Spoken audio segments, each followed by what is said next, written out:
Athisaya one world Kalapatti premium villa plots with world class amenities நம்ம கோயம்புத்தூர்ல. அதிசயம் நடக்கும் நிச்சயமா. பிரதமர் நரேந்திர மோடியை சந்திக்க திரு ஓ பன்னீர்செல்வம் நேரம் கேட்டிருந்தார். அந்த சந்திப்பு இந்த நொடி வரைக்கும் நடைபெறவில்லை அப்படின்னு நம்ம பார்க்கின்றோம். இந்த நிலையில ஓபிஎஸ் உடைய அரசியல் ஆலோசகர் திரு பன்ருட்டி ராமச்சந்திரன் அவர்களுடைய கருத்துக்களை கேட்டோம். நிறைய பரபரப்பான பிரேக்கிங் நியூஸ் இதில் அடங்கியிருக்கு. திரு பெருமாள் மணி அவர் சேர்த்தே சொல்கிறார், இது நான் ஆலோசகர் தான், முடிவு என்ன முடிவு வேணாலும் ஓபிஎஸ் எடுக்கலாம் அப்படிங்கிறதையும் சேர்த்து சொல்கிறார். அவர் சொல்லியிருக்கக்கூடிய தொற்றிருக்கக்கூடிய இந்த புள்ளிகளை எப்படி பார்க்குறீங்க? இல்லை, இதில் நீங்கள் முதல்ல ஐயா எடப்பாடியோட ஒரு பேட்டி எடுத்தீங்க.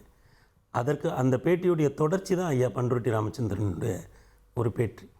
ஒரு பத்திரிகையாளராக ஒரு அரசியல் களம் ஒரு திரண்டு வருகிற இந்த நேரத்தில் உங்களோட இந்த 2 பேட்டியும் ரொம்ப முக்கியமான பேட்டியாக தான் நான் பார்க்குறேன். ஏன்னா ஐயா பன்ருட்டி ராமச்சந்திரன் இப்போ நீங்கள் அந்த ஐயா எடப்பாடியை எடுத்த பிறகு ஐயா பன்ருட்டியை தேர்ந்தெடுக்கிறீங்கல்ல, அதில் தான் ஒரு ஜேர்னலிஸ்டோட அந்த கூர்மை தெரியுது. ஏன்னா ஐயா பன்ருட்டியார் அவர் அஇஅதிமுக ஆரம்பிக்கப்பட்ட பொழுது அங்கே இருந்தார். பாமகவின் முதல் எம்எல்ஏவாக அவர் தான் உள்ளே சென்றார். தேமுதிக எதிர்க்கட்சியாக போன போது அதன் எதிர்க்கட்சி துணைத் தலைவராகவே அவர் அமர்ந்தார். இப்படி அவருக்கு அண்ணா காலத்து அரசியல்வாதி, ஒரு நீண்ட நெடிய பாரம்பரியம் இருக்குது. அந்த வகையில் இந்த உங்களுடைய பேட்டியில் அவர் சொல்லுகிற எல்லா விஷயங்களுமே தமிழக அரசியல் களத்தை கூர்மையாக வடிவமைக்கக்கூடிய ஒரு விஷயம். ஏன்னா அவர் ரொம்ப பிரித்து சொல்கிறார், இது செமிஃபைனல், அப்புறம் அரசியலாக ஒன்று நடத்த முடியும்னு சொல்கிற ஒரு வார்த்தை இருக்குது பாருங்கள். என்ன உட்பொருள், எவ்வளோ முக்கியமான ஒரு வார்த்தை. அதாவது நீங்கள் பொலிட்டிக்கலி இர்ரெலவெண்ட் ஆகிடக்கூடாது. நீங்கள் இப்போது ஒரு பெர்செப்ஷனில் ஐயா ஓபிஎஸ் பொலிட்டிக்கலி ஒரு இர்ரெலவெண்ட் ஆன மாதிரியான ஒரு தோற்றம் இன்றைக்கி உருவாகுது இல்லைங்களா? கரவேட்டி கட்டக்கூடாது சொல்கிறாங்க, ஒரு கட்சியை விட்டு அவரை நீக்கிட்டாங்க, அவர் இன்னொரு புது கட்சி இன்னமும் காணலை. அப்போ எவ்வளோ விஷயங்களை உள்வாங்கி அவர் சொல்கிறாரு பாருங்கள். விஜயோட போனால் அரசியலை நடத்திட முடியும், வெற்றி தோல்விங்கிறது அதற்கு பிறகு அவர் அதை களத்தை ரொம்ப அவருடைய நீண்ட அனுபவம் அப்படிங்கிறது உங்களுடைய கேள்விகள்லையும் அவருடைய பதில்கள்லையும் வெளிப்படுது. ரொம்ப அரிதாகத்தான் இந்த மாதிரியான ஒரு பேட்டியை நம்ம காண கிடைக்க முடியும்.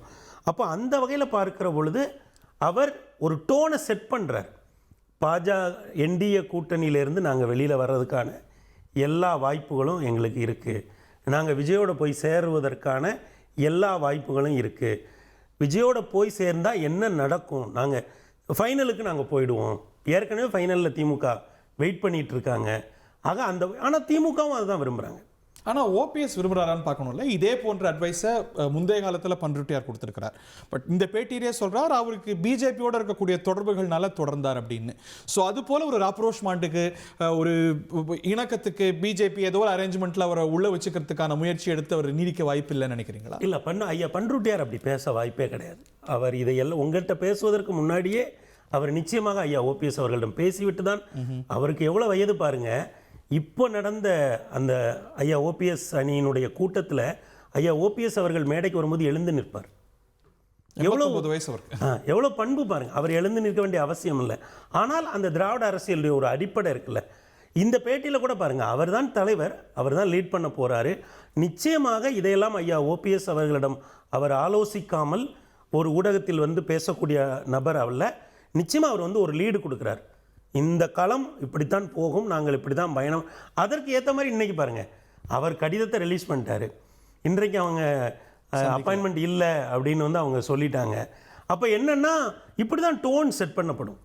தமிழ்நாடு அரசியல் களத்தில் இப்படி ஒரு பத்திரிகையாளர் இப்படி கூர்மையாக 2 பேரை பேட்டி எடுப்பார், அதிலிருந்து ஒரு விஷயங்கள் வெளியாகும், ஒரு கடிதம் வெளியிடப்படும், அதற்கு பிறகு அதற்கு எதிர்வினை ஆற்றப்படும். இப்படி தான் புள்ளிகள் இணைந்து ஒரு புதிய அணியை நோக்கி போவாங்க. Athisaya one world Kalapatti premium villa plots with world class amenities நம்ம கோயம்புத்தூர்ல. அதிசயம் நடக்கும் நிச்சயமா.